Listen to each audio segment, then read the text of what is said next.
All right, what an exciting day. Here's the settings for real estate photography for a Canon 90D, the workhorse of the industry. I've seen so many photographers start with this camera and their careers has just taken off. This is a great starter camera.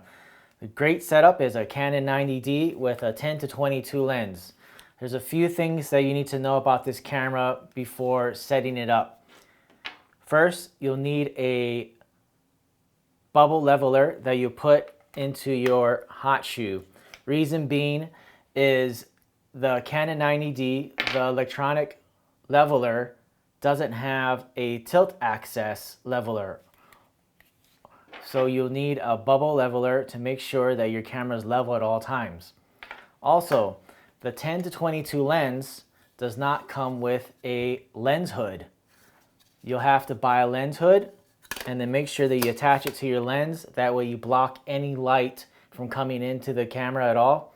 And you don't want to have any lens flare going into your photos and ruining your photos. I've seen that happen multiple times where a photographer will have to return just for a couple photos because they didn't have a lens hood. Make sure you get a lens hood. Make sure you get a bubble leveler to make sure that your camera is level at all times. My suggestions for the bubble leveler: don't waste your time, don't waste your money. Just go for the most expensive one on the market, which is the Manfrotto bubble leveler. It's the only one in my experience that is the most accurate. Also, on the Canon 90D, when you first turn it on, you turn the camera on, you have to make sure that you hit the stop button next to the eyepiece. If you don't, then your camera will continue to shut off and shut on, shut off, shut on, shut off, and you won't really know why. I've had multiple photographers where they'll get to a photo shoot, they set their camera up, they turn on all the lights in the house, open all the blinds, they're ready to shoot, set the camera on the tripod, and they can't get their camera to work, and they have no idea why. And it's the most silly, simple thing. You have to hit the stop button on the Canon 90D. All right, let's get into the settings. The very first thing we'll do is we will switch it from P mode, which is how it normally comes out of the box, and you want to go to AV mode, which is aperture priority. We'll hit OK. We'll then go and hit Q. Actually, we'll take a step back. We'll turn our aperture to f8. It was set to f6, 5.6. You want to have it at f8 for real estate photography. Even for landscape photography, f8 is a great place to be. We'll go to the Q mode. We'll change the autofocus from eye detect and face detect. We'll switch this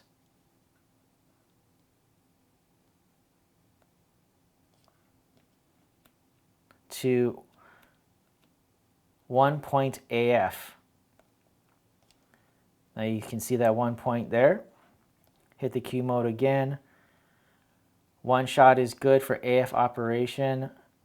Now this is a very important setting. In the drive mode, so you go to Q, you hit the Q button, which is next to the LCD screen, go to drive mode, and you want to be in 2-second timer.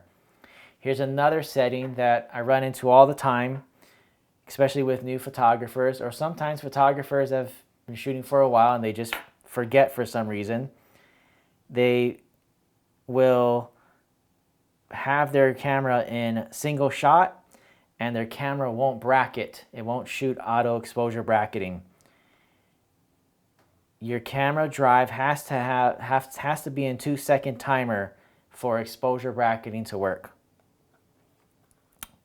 Go back to Q mode and we'll switch the image quality. We want that to be at RAW.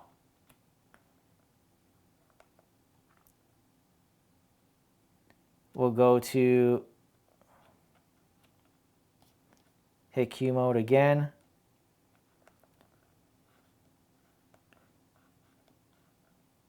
Make sure our metering mode is always metering the entire room.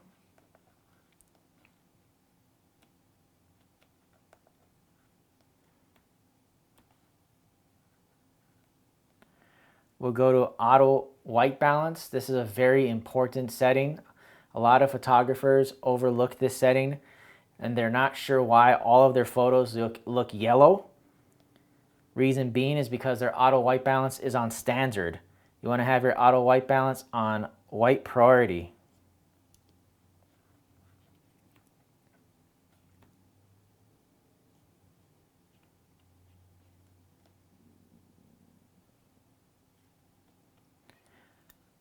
So we want to have it on auto white priority.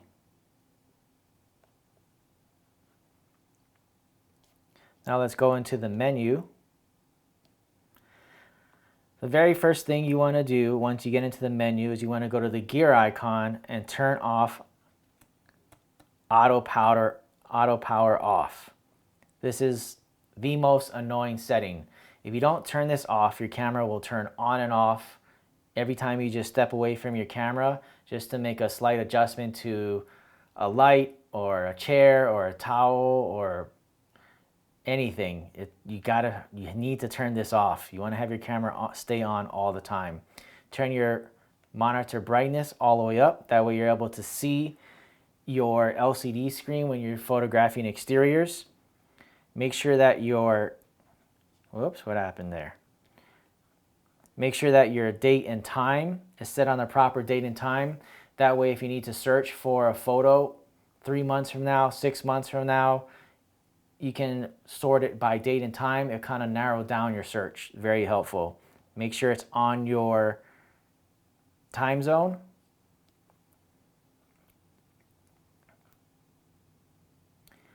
Then we'll go into the custom settings icon. First exposure, and page 5, you want to make sure that your camera is photographing 5 exposures when photographing bracketed. So what that means is when you're shooting in auto exposure bracketing, your camera will take 5 shots. 1 in the middle exposure, 2 overexposed, 2 underexposed. Now we'll go to the first menu setting, the camera menu setting. We'll go to page 1 under camera. We don't want to have RAW and JPEG, just RAW. We want to get all the information that we can out of the camera. Aspect ratio needs to be a 3.2. Image review needs to turn off. We definitely want to turn off release shutter without card. That would be a nightmare scenario where if you don't, somehow you forget, you're rushing to a photo shoot, you're running late, you didn't get enough sleep last night, you pull up to the house, you take all your photos, and you didn't have a memory card in your camera. That would suck. So you want to make sure that you have your shutter release without card off. The camera will not take photos if there's no memory card. Lens correction, we want to turn that on. We don't want to have any barreling look. We'll go to page 2. Now on the 90D, every time you turn your camera on, you have to go to the settings. It doesn't bake it in. For whatever reason, even if you register your settings, this setting always goes back to default, which is 1 exposure. So you go to menu, go to page 2. You'll get very familiar with this because you're going to do it every day. Go to menu, go to page 2, go to AEB. Use the aperture wheel, which is next to the shutter button, and roll it to the right. You want all of these red lines to go on 1 exposure. 1 exposure is the larger notches, the full notches. Full notch, full exposure. Half notch, half exposure. Roll it out to where you go to the first 5 notches. Hit OK. ISO, you definitely don't want to be in auto. That will defeat the entire purpose of shooting bracketed. All your photos will have the same exposure. I had a photographer once, he could have swore he bracketed everything. We looked at the raw photos and every single photo was the same exposure. So you want to have your ISO at 250.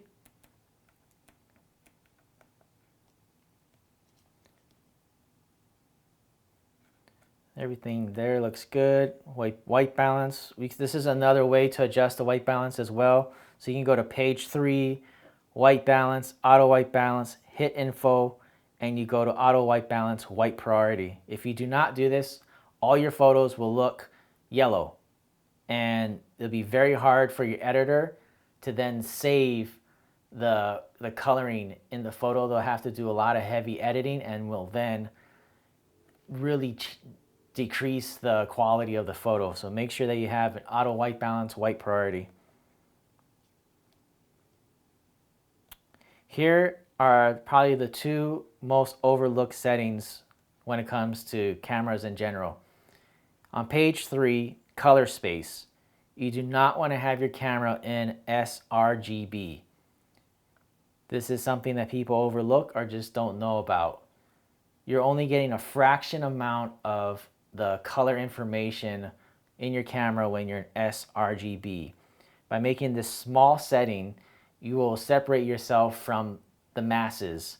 You always want to be in Adobe RGB. That way we're getting the full spectrum of colors that the camera has to offer.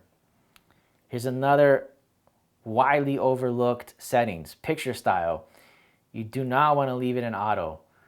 If you leave it in auto, your camera will make the decision for you of what it thinks are the best settings for your picture style. I like to have mine on standard. I also like to take it one step further and adjust the contrast and the saturation to -2. Saturation, -2. I found by changing this setting that the color cast on the walls decrease tremendously. Everything's on -2, it's on standard. We'll go to page 4. Touch shutter. You definitely want to have this enabled. Page 4, touch shutter. Have this enabled. That way you're able to touch the LCD screen or what your focus point will be. So you'll hit your LCD screen and then the camera will take the photo. Shutter mode, electronic, first curtain. Page 5, page 6. We already discussed the AF mode. You want to be in 1 point AF. We do not want to have continuous AF. We'll have that disabled. If you have that enabled, your camera will automatically hunt for focus, and you think that you are selecting the right focus point, but your camera sometimes will make its own decision and focus on the wrong thing. Nothing in the play, nothing in the Wi-Fi. Have your file numbering to be continuous. If you don't, then what will happen is it'll set back to 1 and you'll start at 1 every single time, and then at some point you'll make the crucial mistake and you might mistakenly overwrite files from yesterday's shoot and overwrite everything by mistake. I've seen that happen multiple times, and then we needed the files from the previous week and the photographer didn't have them because their file number always started at 1 and they overwrit all their photo shoots from the previous week or previous day. Format, this is where you format your card when you have already successfully delivered the photos.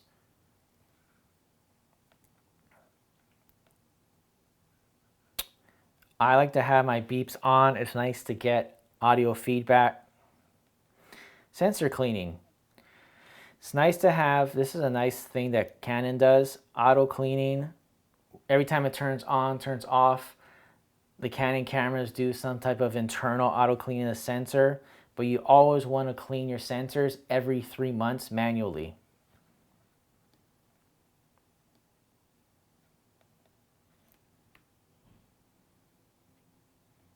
Shooting info display. Let's see what's in here.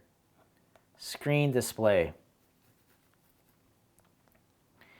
You don't need 1, you don't need 2. Now on 3, as you can see, the electronic leveler is only leveling the horizon, not the tilt axis. That's why it's important to get a Manfrotto bubble leveler. That way you make sure that your vertical lines are straight at all times. You don't want your camera pointing down or up too much when shooting interiors. For exteriors, we'll get into, sometimes you want them pointing up, but we'll go over that next. In page 3, we can select what we want to have seen.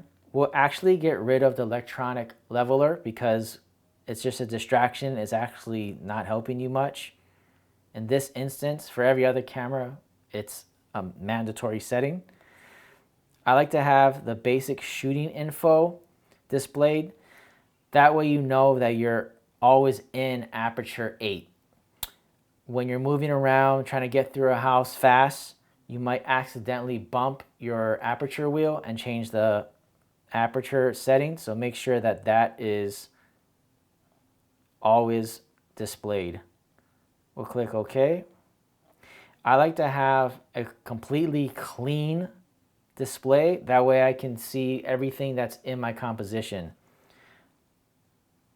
Click OK. Rule of thirds grid. This is a very important settings and a lot of people overlook this. The reason being that this is so important is when you're photographing exteriors, every house is slightly elevated. So when you're photographing from the sidewalk or from the street, you're looking up. Especially buildings, you're definitely looking up. You don't want to have your camera completely level when photographing the front exteriors. Reason being is if you have your camera completely level, which you think you would want to, you actually want to tilt up slightly. I remember a photographer coming on. He thought he was doing great, thought he was doing everything right, which he was. But on his exterior photos, in every photo, most of the composition, especially in the foreground, was all asphalt, sidewalks, and driveways. Reason being is because he thought he was doing the right thing, which you think you would, having his camera completely level. But when photographing exteriors, you want to tilt your camera up just slightly, and you want to use the bottom grid line on the rule of thirds at the bottom of the building or the bottom of the house. That way you're not photographing all asphalt and all sidewalk and all driveway. You're eliminating it slightly, but now your vertical lines are crooked because you're tilting up. Make sure that your editor give them clear instructions to make sure that they fix the vertical lines, that they're level. We'll back out of there. And now that everything is set, we will go to custom setting mode, and we will register these settings at C2. Now that we've registered these settings, every time you turn your camera on and you're on C2, everything that we set will be there.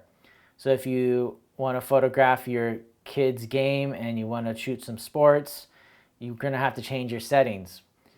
But just come back to C2 and then your real estate photography settings will be there at all times. There you have it. Those are your settings for the Canon 90D for real estate photography. I hope that was helpful. And remember, every single shot counts. I'll see you on the next one.